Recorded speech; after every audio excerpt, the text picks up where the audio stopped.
buenos días, amigos de la provincia de Sullana. Mi nombre es Denis Castillo y lo primero que debo de decir es agradecer a Dios y a los dueños de Sullana TV Canal 38 que nos está dando la oportunidad de llevarles un nuevo formato de televisión. Estamos presentándoles el formato de el programa Claramente, un programa que tiene el objetivo de llevar cultura todos los sábados a las familias de Sullana. Vamos a hacer un programa donde estaremos tratando temas de ciencia, de política, de historia, de tecnología y todos los temas que puedan llevar cultura, conocimiento a todos nuestros hijos, a todos nuestros jóvenes, a todas las personas de Sullana. Así que en realidad esperamos que este programa cale hondo en todas las familias de la provincia de Sullana, porque vamos a marcar un hito y esperamos incluso que de aquí salga mucha competencia, porque programas culturales son los que realmente necesita nuestro país a nivel nacional.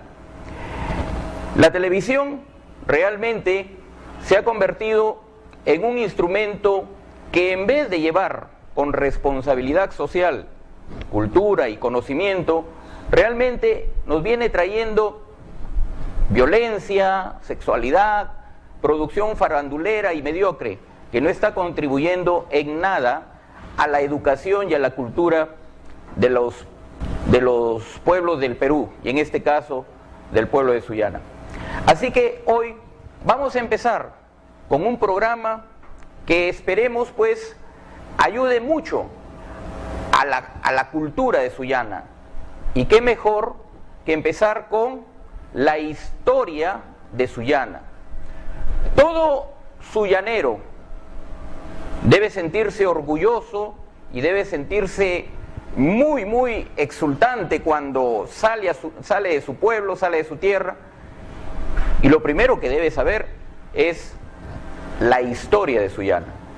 Y para eso, hoy hemos invitado a una persona que dentro de la población de Sullana es una de las más entendidas y más conocedoras del tema.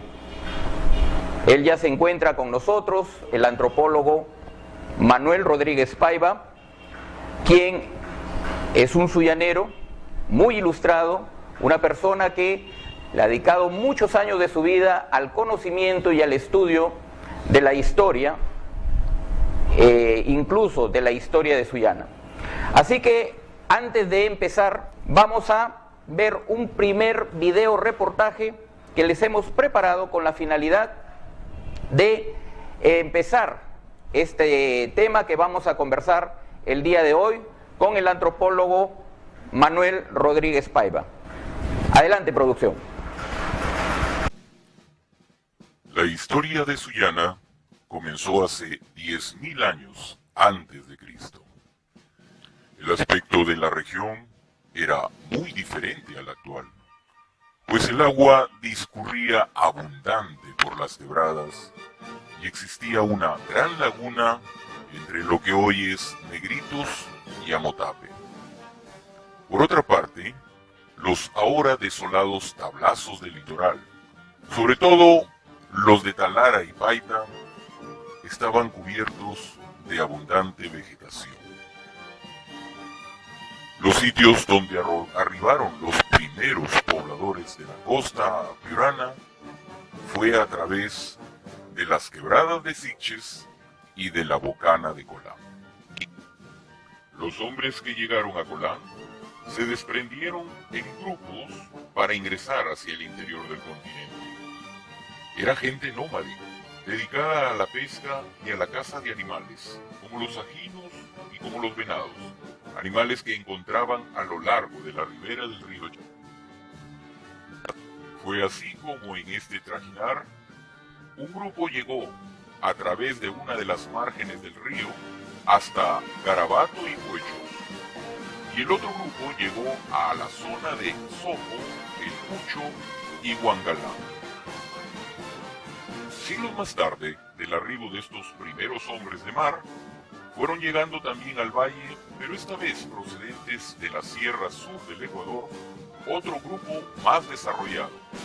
También llegaban grupos procedentes de la selva, quienes habían cruzado lo que ahora es la provincia de Ayabaca. Estos últimos procedían de la región del Marañón, donde se había asentado la nación jíbara. Y en su trayecto desde la selva hasta la costa, estos grupos nómades iban grabando piedras, lo que ahora se conoce como los petroglíficos. Con los años, el valle fue por lo tanto un gigantesco crisol de razas.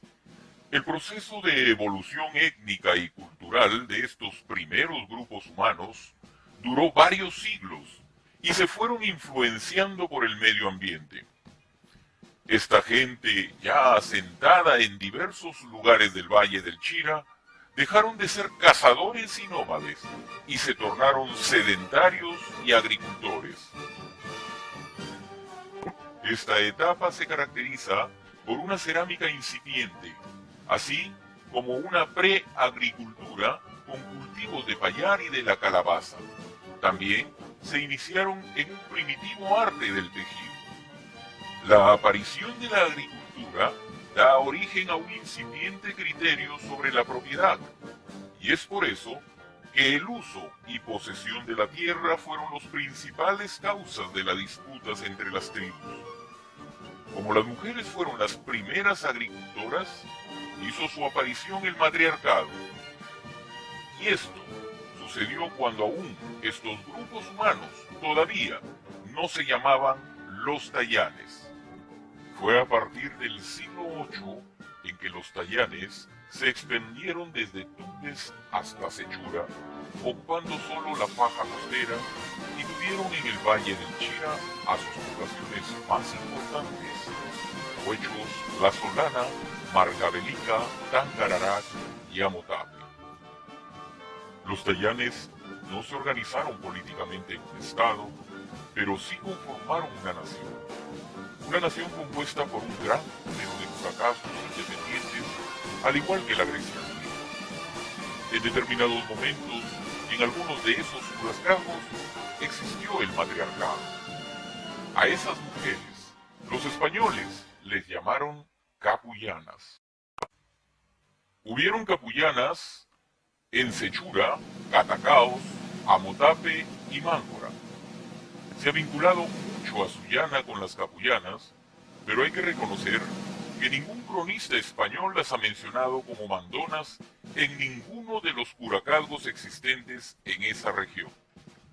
Fue entre los años 1460 y 1480 en que los incas Tupac Yupanqui y su hijo Huayna Cápac conquistaron en sangrienta guerra al reino Chimú, de los que eran tributarios los tayanes. Pero estos y otros pequeños estados de la costa norte del Perú se creyeron liberados cuando cayó el imperio Chimú. Entonces, Huayna Cápac, que estaba con un gran ejército en Pacasmayo, envió un ultimátum a los habitantes de 10 valles de la costa norte, entre ellos a Puechos, en el Alto Chira, y a Sullana, que comprendía el Medio y el Bajo Chira. Pero fue necesario que el Inca utilizara un poderoso ejército para dominar a los tayanes, que eran muy amantes de la libertad. Los incas respetaron la organización tribal de los tayanes y los curacas conservaron sus cargos, pero les prohibieron usar armas y también trataron inútilmente de imponerles el quecho. Solo medio siglo pudieron dominar los incas a los tayanes, porque luego llegaron los españoles, pero eso es otra historia.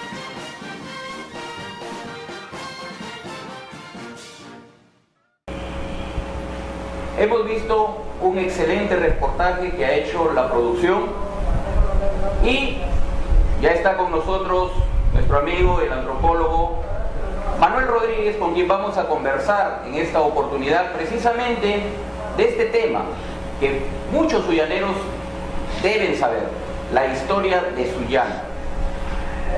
Manolo, muchas gracias por estar con nosotros en este primer programa. Para mí es un honor realmente que hayas aceptado esta invitación. Y lo primero que me gustaría es saber tu opinión respecto a este tipo de programas que se va a empezar a difundir todos los sábados por TV Sullana. A ti como miembro de la Casa de la Cultura de Sullana, ¿qué te parece esta opción que está dando esta televisora? Bueno, Denis, yo te agradezco bastante haberme invitado a conversar de temas que son tan afines con mi profesión y tan afines con mi identidad. Agradecemos también a Sullana TV, Canal 38, y esperamos que esto sea el inicio de un ciclo de charlas culturales tal como las has diseñado tú, de largo alcance. Evidentemente que este programa viene a llenar un vacío grande, ya que la televisión está ausente siempre de este tipo de programaciones. Creo que es pionero, por lo menos en Sullana, este tipo de encuentros que van a enriquecer y van a ayudar a la identidad nacional de nosotros, ¿no?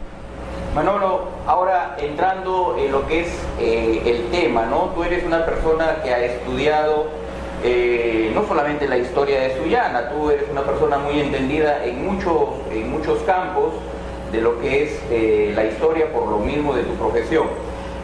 En lo que se refiere a lo que hemos visto, ¿no?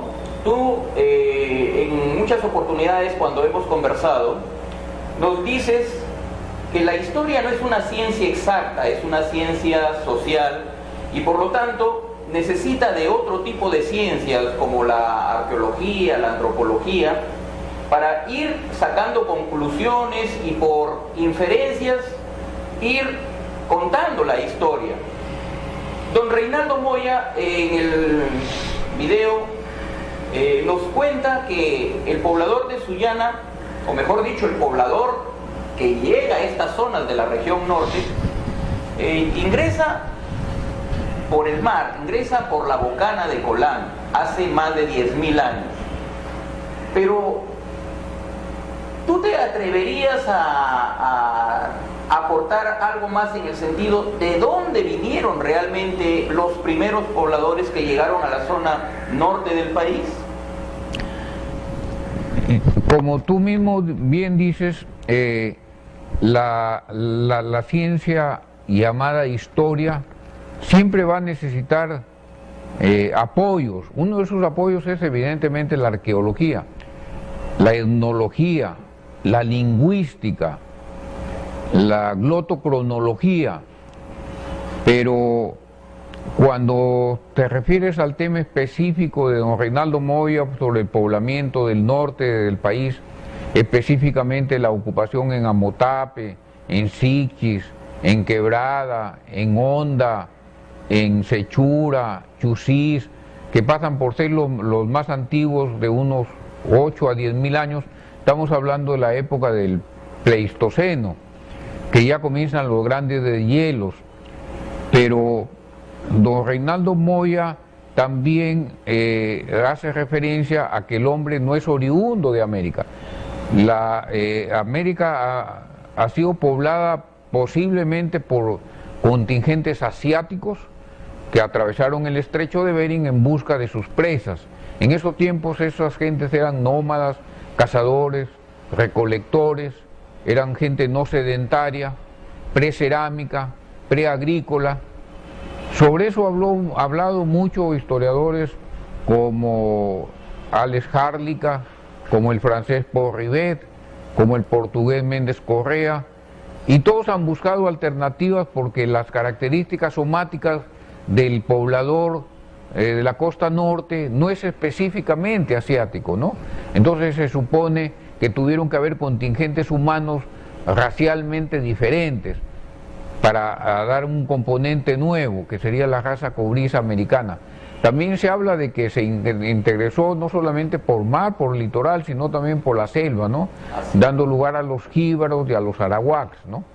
De todo ese contingente posiblemente salga el nuevo tipo racial, que es, aunque parecido al componente asiático, no es exclusivamente ese tipo, ¿no? O sea, en realidad, Manolo, si pudiéramos entenderlo, que llegan razas puras y acá ya se realiza un mestizaje. En esos años en que ha habido un cruce prácticamente de razas, como tú mencionas y también el reportaje lo menciona, también tenemos influencia de la selva, entran por la sierra de Ayabaca, vienen del Ecuador, hay otros pobladores, y entonces ya se produce quizás el primer mestizaje aquí en la zona norte. Definitivamente, porque se han entrado vía el Istmo de Panamá, vía el Istmo, entrando por el Ecuador, por Colombia, para arribar acá, han tenido que encontrar diferentes contingentes humanos, diferentes etnias, ¿no? En la sierra hemos tenido los bracamoros, los guayacundos, los paltas, y los tayanes, en realidad, que es la referencia máxima de nuestra zona, de Sullana, Piura, básicamente es un contingente bastante tardío relativamente. Recién lo van a ubicar al grupo Tayán en el año más o menos 700 después de Cristo, ¿no? Anteriormente no había tayanes porque ya habíamos sufrido en Piura invasión chimú, invasión moche, invasión guari, y siempre ha sido así, ¿no? Siempre los pueblos se han entrecruzado y se han formado diferentes naciones, diferentes tipos raciales, diferentes tradiciones, diferentes costumbres, ¿no?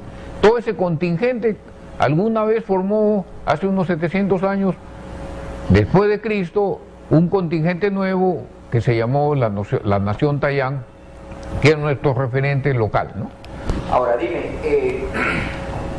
de acuerdo a lo que hemos visto, el primer poblador de la zona norte, vamos a llamarlo así, ingresa por la bocana de Colán, por la bocana de Siches, y ellos comienzan ingresando a la parte continental de la zona, siguiendo la ribera del río Chira, justamente, en su afán de ir cazando y pescando, ¿no?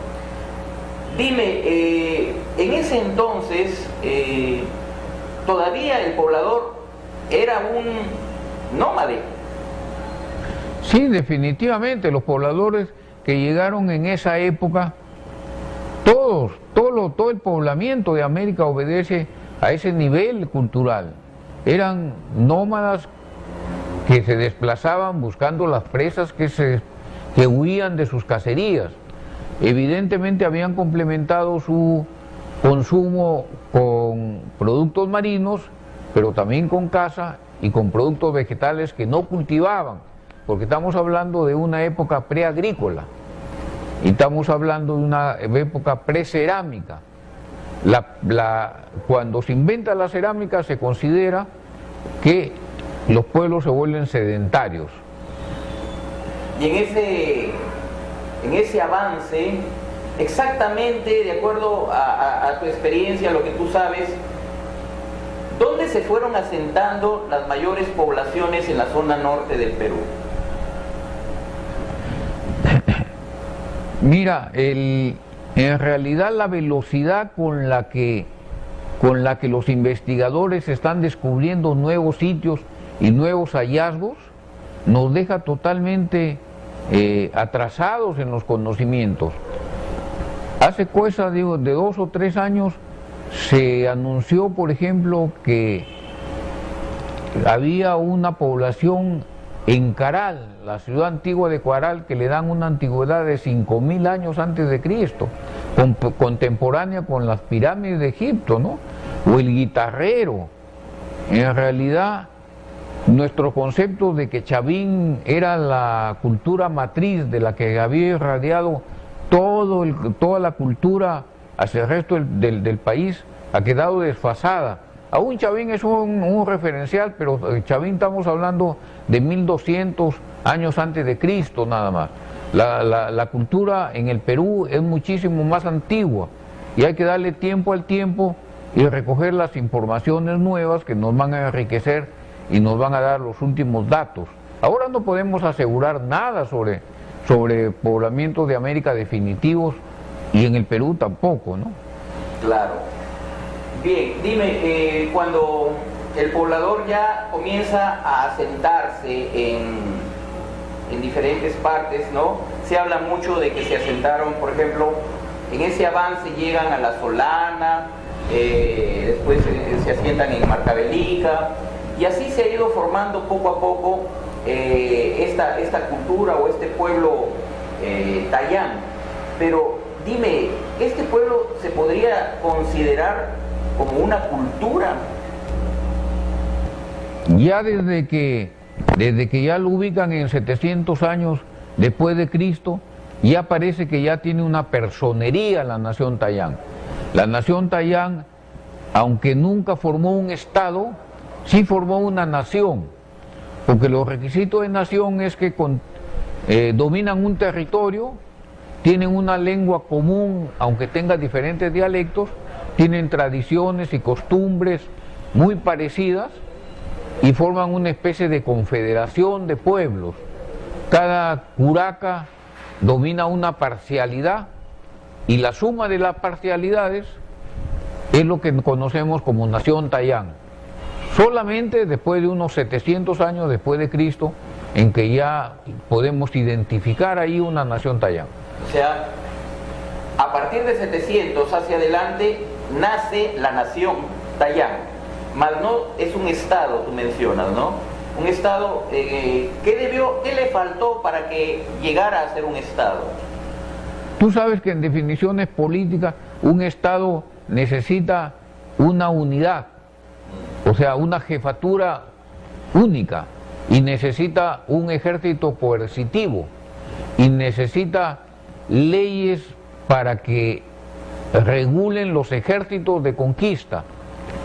Y eso es lo que nunca tuvieron los tayanes en sus conglomerados de etnias tayanes, ¿no? Claro, pero se calcula aproximadamente que fueron unas 70.000 personas que ocuparon toda esta zona que has descrito tú, de Sullana, en Piura, en Paita, en Colán, en Catacaos, bueno, se habla en Marcavelica. Los tayanes cubrieron desde Tumbes hasta Sechura, claro. Marca toda esa región, ¿no? Pero tú mencionas que todo ha sido un conglomerado de curacalgos. De curacalgos.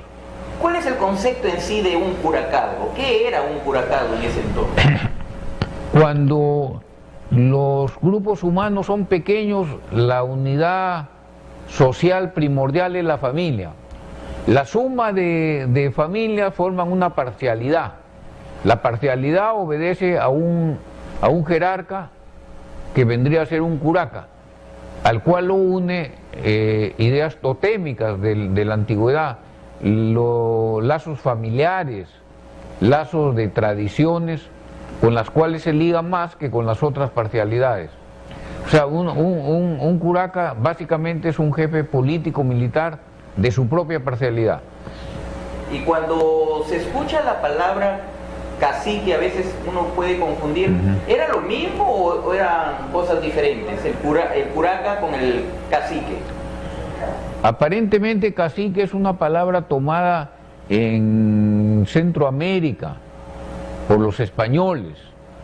En propiedad, para nosotros, la palabra correcta debería ser curaca, tal como lo establecen, por ejemplo, las comunidades nativas de selva, que llaman a su jefe, a su líder, curaca. Los piros, cunibos, yamachiguenga, yaminagua, todos tienen curaca, no hablan ellos de cacique. Parece que esa es la palabra más apropiada y más correcta. Y en lo que se refiere al idioma, Manolo, ¿cuál fue en realidad el idioma que se habló dentro de este conglomerado tayán? Se hablaba mucho que era el sec. ¿Qué pasó con esa lengua? Claro, el sec aparentemente era la lengua que unía a la nación tayán, pero había variantes, porque se habla también del sec en Sechura, del cual varían infinidad de palabras, con el sec de Catacaos. Una de las teorías ya más modernas, que recogen incluso historiadores locales, es que hablan de que Sechura no integró verdaderamente una nación tayán, sino que ellos más bien eran muy ligados a los mochicas, a los lambayeques del norte, y no a la nación tayán. Es curioso que quien pasa por ser una autoridad en Piura es Jacobo Cruz Villegas, y él es el inventor de los mitos de Hualac y Magnón, en donde él mismo dice que la parcialidad de Sechura no es tayán, sino es mochica. Aparentemente las comunidades de Catacaos y de Sechura siempre han tenido líos y problemas judiciales tradicionales, ¿no? Otra teoría que yo he escuchado y he leído de los historiadores de Tumbes es que ellos también tienen de referencia que ellos tampoco son tayanes, que ellos son tumpis, y que esa nación puede tener semejanza con los tayanes, pero las nuevas referencias históricas asumen de que ellos son tumpis y no tayanes. Y en el término tayán, ¿cuándo es que aparece o viene con los españoles? Definitivamente que el término tayán es como el término capullana, es español, ¿no? Son ellos los que han designado. Las explicaciones son varias sobre por qué denominamos tayán. Dicen que es una palabra compuesta de sec y de quechua, que significa trabajar acostados con el pecho sobre una banca o sobre una litera, con la cual hacían sus labores de joyería, de artesanía. Esa posición dicen que es tayán. Otros dicen que en realidad deriva de la palabra quechua, que es la herramienta tagyán, que es una herramienta con la cual los incas ya destrozaban los terrones de tierra para el cultivo, ¿no? Y que era una herramienta que ellos encontraron en la zona tayán. Ahora me gustaría hablar contigo, Manolo, dentro de la nación tayán sobresale mucho el término de la capullana. La capullana también es un personaje que quizás no es muy conocido, o qué representaba realmente la mujer capullana. Hay un mito, ¿no?, que dicen que la capullana era la mujer guerrera o la que mandaba en la familia, que había un matriarcado en sí. ¿Puedes contarnos en sí o aclararnos qué representó realmente la mujer capullana? Que dicho sea de paso, los historiadores dicen que no estuvieron precisamente en esta zona de Sullana, sino más bien en otras zonas. Sí, en realidad es interesante más bien recordar nuestras referencias más importantes, o sea, nuestras fuentes. Conocemos a los tayanes por primera vez a través de los escritos de las crónicas. Estamos hablando de crónicas principales de los testigos presenciales, ¿no? El primero, indudablemente, que es Jerez, ¿no?, Francisco de Jerez, que estuvo presente, conoció esta zona en la primera época de las oleadas de invasión, y él hace su referencia sobre tayanes y sobre mujeres tayanes. El otro testigo presencial es Estete, Miguel de Estete, que fue el soldado que capturó a Atahualpa posteriormente en el sitio de Cajamarca y le arrebató la Mascaipacha. El tercero sería Pedro Pizarro, que es un pariente de Pizarro, sobrino y posiblemente su paje. Ellos nos han dado referencias sobre la vida tayán muy sucintamente. Nos hablan del vestido, de los productos que cultivaban, de sus relaciones sociales, familiares, de la elaboración de la chicha, pero ninguno de ellos hace mayor referencia a la mujer Tayán. A la mujer Tayán va a venir después. Evidentemente que tuvieron que haber mujeres tayanes mandonas porque las guerras obligaban a la herencia por la mujer. En cuanto a que si hubo un matriarcado o una matrilínea de herencia, no se ha estudiado lo suficiente, pero aparentemente las familias poliándricas no son nada extraño en el mundo, y de aquí también se pudieron haber dado. Un relato muy conocido es del sacerdote Fray Reinaldo de Lizárraga, que él cuenta que en Amotape detectó una mujer que ejercía esos mandos y tenía esa potestad de jefa de poder crear, de tener muchos maridos y mantener a los maridos. O sea, nunca hay que tomar esto como una promiscuidad, ¿no? Sino son las realizaciones de familias poliándricas. Si ese es el caso, entonces sí existió unas mujeres mandonas que ejercían el poder político, controlaban el poder económico, controlaban la producción. También se ha detectado en mujeres tayanes en Eten, ¿no? Capullanas que tenían mando. También Susicuntor, que es una tayana que aparentemente en la desembocadura del Santa también ejercía mando porque Pizarro perdió su espada y ella fue la que lo recepcionó y le dio un agasajo y recuperó la espada. Son relatos muy vacíos, muy gaseosos. Más bien en la colonia sí ya se comienzan a detectar mujeres que han heredado los curacalgos y que ejercen mando, generalmente en Colán, en Sechura, en Catacaos. Y dime, Manolo, pero ¿no entraría la historia en una contradicción, se me ocurre, en estos momentos? Hemos estado hablando de curacas, y los curacas estamos hablando que eran los jefes del grupo. Y en contraprestación vemos a las capullanas, que también tienen un rango de poder.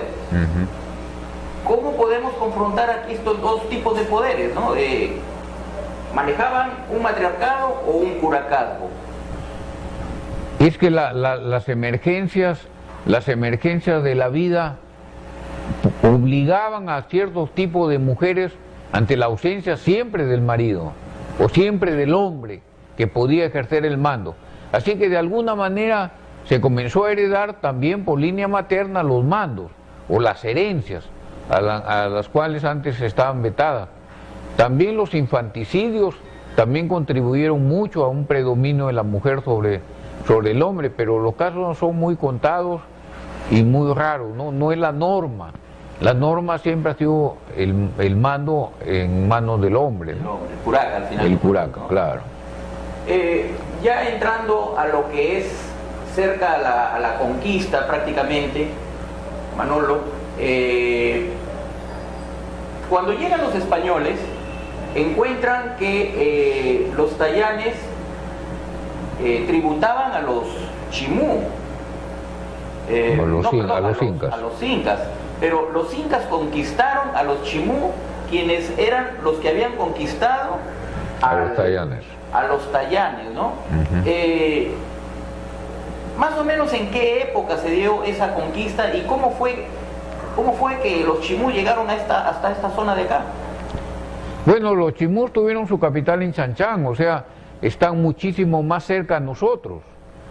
Se han encontrado infinidad de cerámica, típicamente mochica hasta en Querecotillo.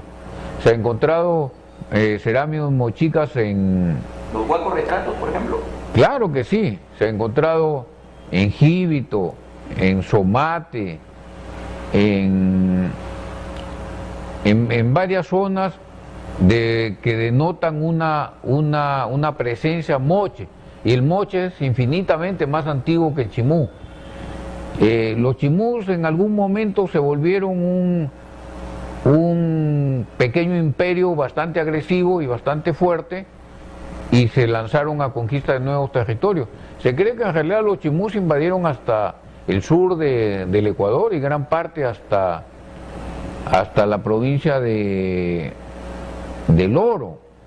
O sea, los chimús fueron una fuerza respetable que llegaron hasta Lima, hasta que se encontraron con los incas, que en la guerra más sangrienta que tuvieron, según Garcilaso de la Vega, nunca los incas habían enfrentado un imperio de ese nivel de fuerza que tenía el chimú, ni de riqueza, ni de contingente humano, ¿no? Por eso él lo hace destacar aproximadamente en tiempo de Pachacútec. En tiempo de Túpac Yupanqui ya se inicia la conquista del norte. Túpac Yupanqui es hijo de Pachacútec y con su hijo Huayna Cápac, o sea, nieto de Pachacútec, avanzan hasta el Ecuador, ¿no? Conquistan Quito, toman Tumibamba o Tumipampa, que ahora es Cuenca, Las Paltas y toda la zona. Incluso se cree que Túpac Yupanqui pudo haber hecho el viaje famoso a la Polinesia, ¿no? O sea, ya tenemos un imperio panperuano, ya se ha extendido bastante, y al conquistar y vencer a los chimús, como sucedía en la antigüedad, todos los estados que él conquistaba, los chimús, pasaban a ser tributarios de los incas de una unidad mayor política, ¿no? Y algo que se rescata es que quizás no tuvieron el tiempo suficiente los incas para llegar a imponer el quechua en estas zonas de acá. Definitivamente, porque si tomamos en cuenta que fue entre Túpac Yupanqui y Huayna Cápac el dominio, estamos hablando del año 1490 al año 1532, no más de 40 años. Y los incas tuvieron un gobierno más o menos generoso, porque respetaban las deidades con la condición de que incorporaban las deidades incas, respetaban las autoridades locales poniendo un jefe inca, un orejón encima de ellos, pero más o menos se gozaba de ciertas libertades, ¿no? Entonces no perdieron su identidad los tayanes ni su nacionalidad, de tal modo que cuando llegaron los españoles, los tayanes anhelaron volver a sus tiempos antiguos de absoluta libertad que les habían ofrecido los españoles, ¿no? Cayeron en ese juego de poderes que al final les resultó bastante lamentable para el pueblo tayán y su extinción, ¿no?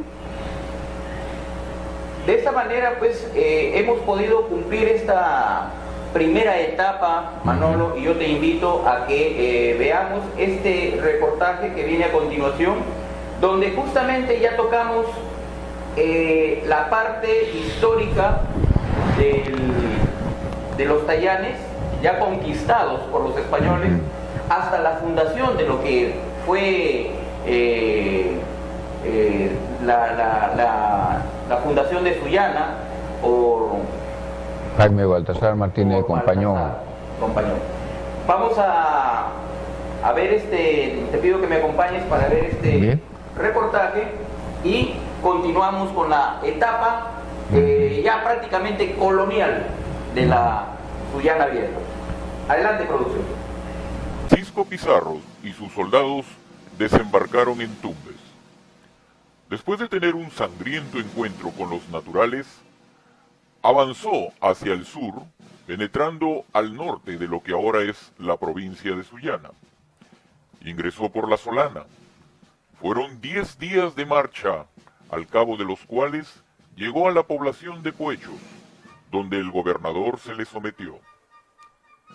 Después de una corta permanencia en la fortaleza, continuó su marcha y llegó al pueblo de Tangarará, la que era importante población en el valle del Chira, y también lo eran Marcabelica y Amotape.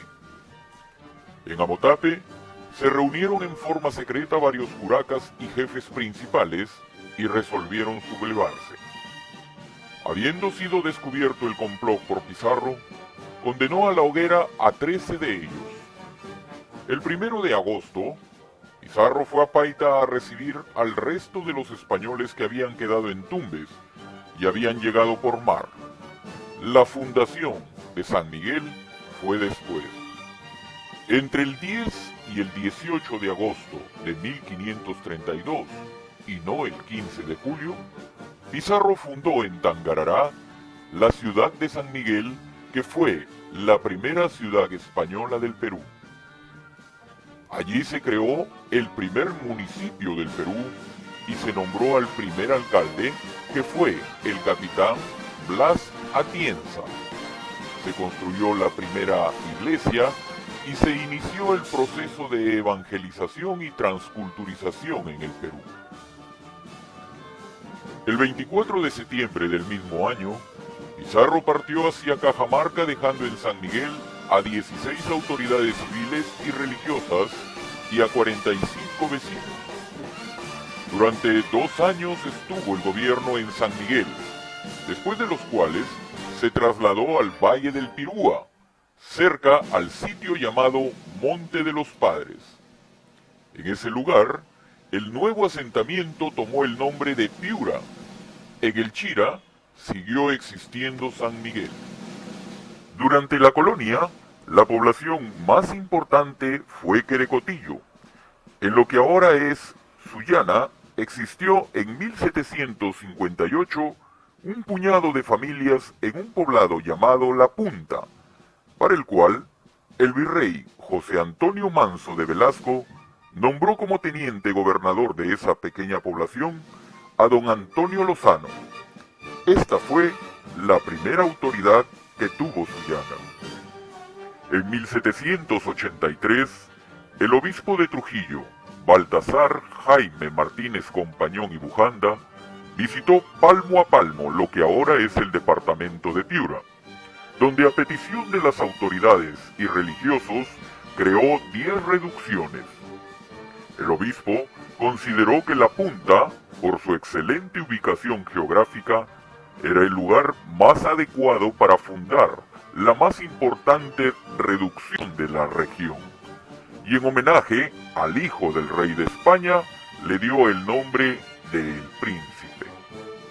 Por entonces, La Punta tenía una veintena de familias y por el acto de la reducción, de la noche a la mañana, se convirtió en una población de 2.213 habitantes. Esas gentes provenían de varios poblados de los alrededores, que fueron trasladados casi a la fuerza. La acción de crear la reducción consta en un documento de fecha 8 de julio de 1783, fecha que ahora se ha tomado como la fundación de Sullana. El nombre del príncipe desapareció al poco tiempo, pues los habitantes siguieron llamándola La Punta. El obispo tuvo una ardua labor en la reducción, pues señaló lotes para los moradores, para la iglesia, cementerio y otros lugares públicos. Como es lógico suponer, una gran cantidad de los nuevos moradores, con el tiempo, retornaron a sus lugares de origen, pero de todos modos, La Punta se convirtió en una de las poblaciones más importantes del valle. El poblado de La Punta era jurisdicción de la hacienda La Capilla, en cuyo extremo se encontraba, lo que debió su nombre.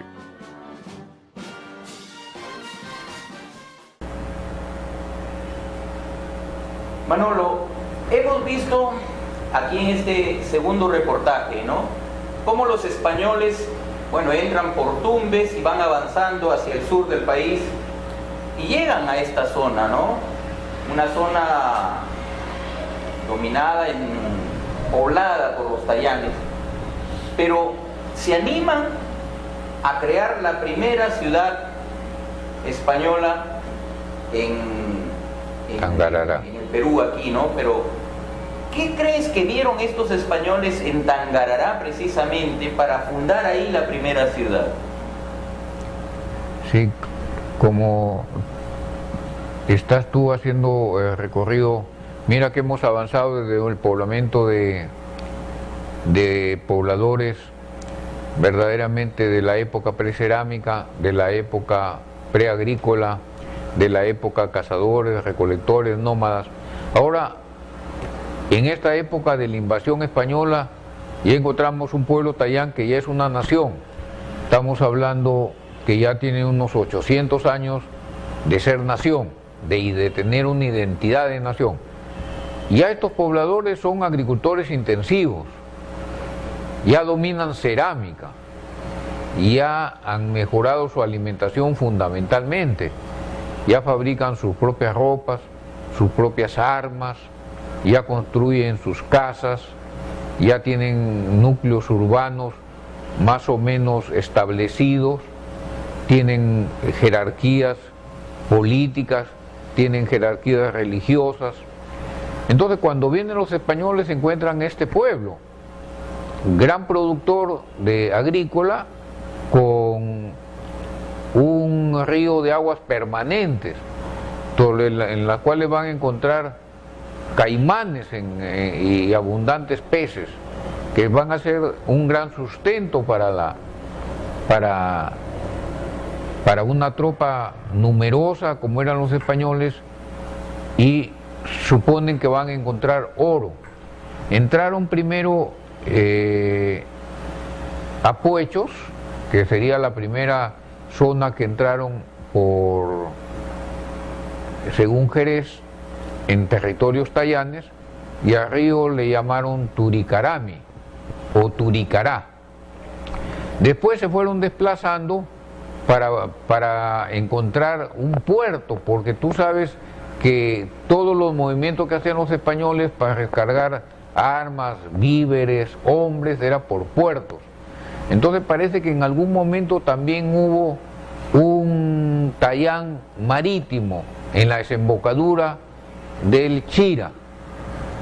De ahí, de ese tayán marítimo, se dirigieron a fundar un pueblo más adentro, en territorios del Curaca Tayán, llamado Tangarará. Ahora bien, ¿cuál fue el motivo de hacer una fundación? Esas fundaciones tenían propósitos. Tenían, por ejemplo, el propósito de crear un asentamiento de vecinos españoles que fuera también una especie de retaguardia, de refugio para, en caso de emergencia, reagruparse ahí y defenderse, y comenzar a organizar desde ahí y planificar la conquista de lo que sería posteriormente el territorio del Tahuantinsuyo. Se fundó este pueblo de Tangarará por el propio Francisco Pizarro en una fecha no determinada, que se ha calculado que ha sido en julio o en agosto, tal como dicen actualmente las nuevas versiones, pero lo que se está seguro es el año 1532, porque así lo dicen los principales cronistas. Ahora, bien, el cacique de Tangarará parece que dio todas las facilidades y se convirtió en un aliado de los españoles que habían llegado, ¿no? O sea, ¿tú consideras que Tangarará era un lugar estratégico a los intereses militares, claro, de los españoles? Sí, exactamente. ¿La geografía ayudaba a eso? Claro, te permite un gran sustento agrícola, te permite posiblemente acopiar el oro, como sucedió que después del rescate de Atahualpa se fundieron esos metales en el mismo Tangarará, y muchos del reparto se les dieron también a los que quedaron ahí, ¿no? Porque si bien partió una tropa a captura de Atahualpa, se quedó otro contingente importante en Tangarará para seguir recibiendo más invasores, ¿no? Los españoles siguieron llegando continuos, no fueron solamente los 170 que capturaron a Atahualpa, ¿no? Sino que ese era un asentamiento que además era un centro piloto de control futuro, ¿no? Y enseguida también se detectaron los abusos, ¿no? Por eso es que un grupo de curacas tayanes, encabezados aparentemente por el cacique de Amotape, llamado Almotaxe, entre otros comprometidos con el cacique La Chira, fueron los que iniciaron una rebelión para tratar de liquidar a los españoles. Desgraciadamente, esa rebelión fue denunciada por una Tayán, propiamente amante de un soldado de apellido Palomino. Eso les costó a los Tayanes su muerte y su ejecución como castigo para tenerlos tranquilos. Después de eso los Tayanes se volvieron colaboradores de los españoles en vista de las promesas que les hicieron. Claro. Manolo, eso que acabas de mencionar, entonces se podría considerar que realmente fue la primera revolución, no inca, ¿no? Pero bueno, fue Tayán, la primera revolución contra los españoles, cosa que no se conoce. La de estos caciques que estás mencionando. Claro, eso lo dicen los propios cronistas, pero ya en Tumbes también tuvieron su rebelión, y en la isla de Puná también, porque la brutalidad con la que actuaban los españoles los obligaba a los indígenas a la actuación, ¿no? Podría ser la primera reacción rebelde en zona de Piura, definitivamente. Claro. Luego, los españoles, en su avance hasta Cajamarca, llegan a la zona de San Miguel de Piura e inauguran y fundan allá otra ciudad. Pero eso nos está creando actualmente problemas, porque dicen que Tangarará se desplazó hacia allá. ¿Cuál es la realidad en este asunto? ¿Qué pasó en realidad? Bueno, ellos, los piuranos, sí, como tú dices, tenemos un enfrentamiento, pero lo cierto es que si Tangarará se fundó en agosto de 1532 y Pizarro, según el propio cronista Jerez, salió el 24 de septiembre en busca de Atahualpa, no pasó por Piura. No hay una sola crónica que nombre a Piura. Más bien, en tiempos que vino Almagro por acá, a Tangarará en el año 1534, o sea, 2 años después de la fundación, parece que el mal de ojo y ciertas incomodidades que tuvieron los españoles los obligó a ubicarse en una zona que se llama Monte de los Padres, que sería Morropón, y que los piuranos llaman Piura la Vieja, pero no es fundada por Pizarro, y fue un traslado ordenado por Almagro, y después también se sintieron inconformes y fueron a parar a Paita en 1576, y lo llamaron San Francisco de la Buena Esperanza en Paita, pero parece que la dificultad es para encontrar leña, para encontrar agua, el ataque de los piratas los aburrieron y le pidieron al entonces virrey del Perú, que era don Fernando Torres de Portugal, el virrey don Pardo, que les permitiera reubicarse.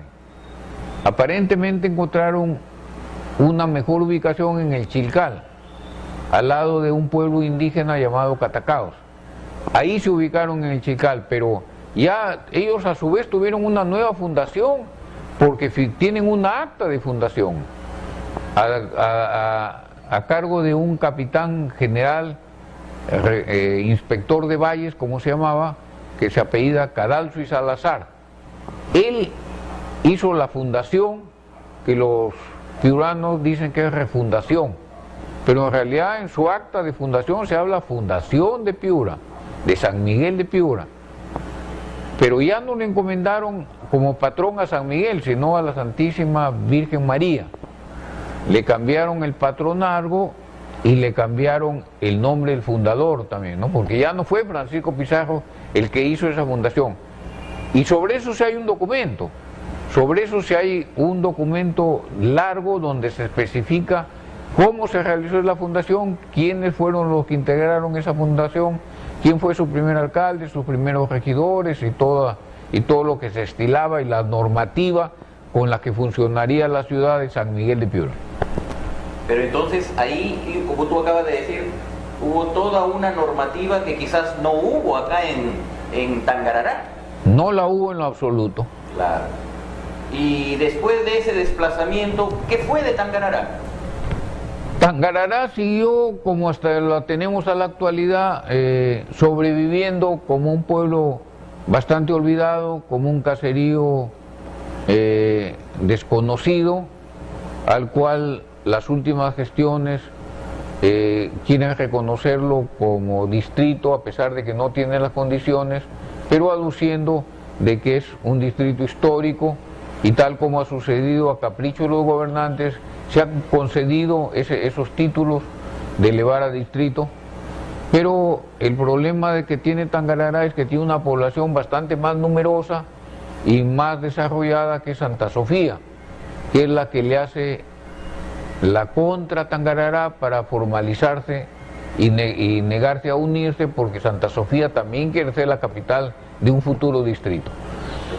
Entonces Tangarará prácticamente pasa al olvido por cuanto toda esa plana de españoles también se retira. Exactamente. Claro.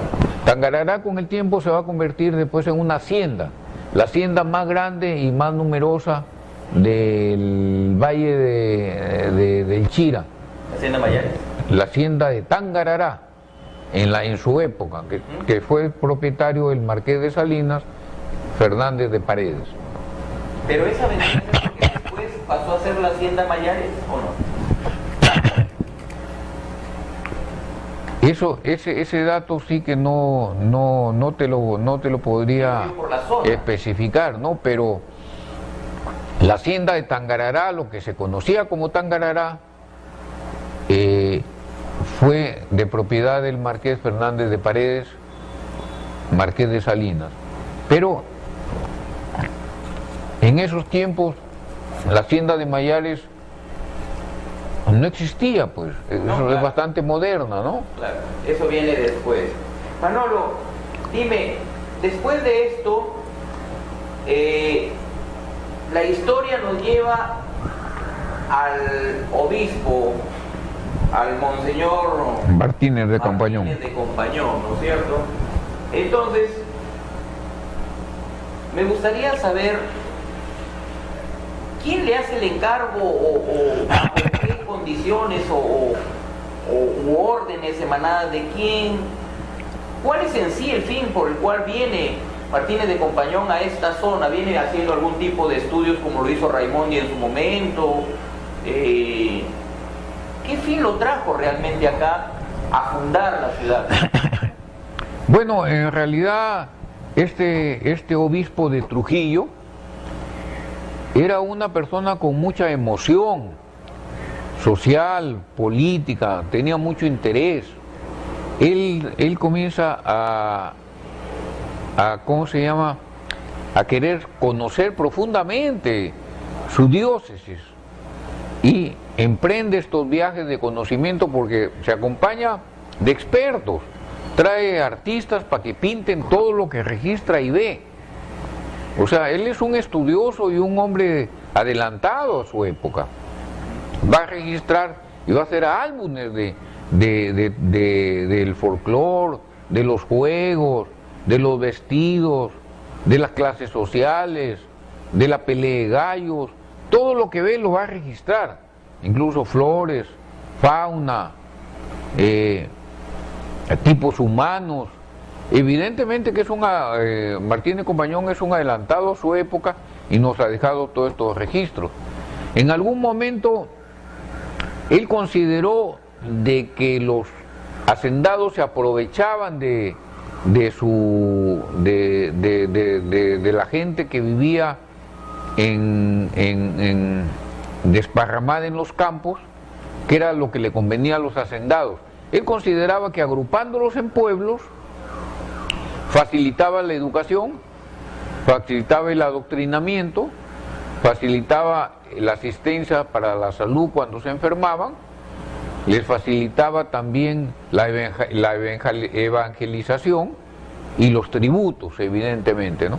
Entonces, en algún momento él comenzó a fundar varios pueblos, más bien a agruparlos, ¿no?, a traerlos de los campos para llevarlos a unas reducciones, porque las reducciones eran indígenas, y así lo funda en un accidente que se llamaba La Punta, donde ya había un conglomerado humano de alguna magnitud poblacional. A ese poblado humano llamado La Punta, él le cambia de nombre y le dice El Príncipe, nombre que por supuesto no pegó, porque aparentemente nació algún heredero a la corona, a la cual él le llamó el príncipe. Los punteños siguieron llamándose punteños hasta que el mariscal Andrés de Santa Cruz, en 13 de octubre de 1826, le cambia de nombre y eleva el pueblo que fundara Martín de Compañón a Villa. ¿Y la fecha en la cual queda fundada Sullana? Sí, él establece el 8 de julio del año de 1783. Ese dato lo va a registrar otro sacerdote, que es el historiador Rubén Vargas Ugarte, que lo encuentra en el archivo de Trujillo. Seminario Ojeda es uno de los primeros en recoger ese dato y ponerlo en su libro Historia de Sullana. Bien, en realidad, hablar de la historia de Sullana, Manolo, es un tema pues muy inmenso, muy interesante, y desde ya yo quiero comprometerte a nuevos programas para seguir avanzando en la historia de Sullana, que es muy importante que todo suyanero que se precie orgulloso de Sullana tiene que saber, porque realmente muchos sullaneros desconocen su historia, porque no se dice en las escuelas, no se comenta en las familias y mucho menos en la calle. La verdad te agradezco mucho que hayas estado con nosotros, Manolo.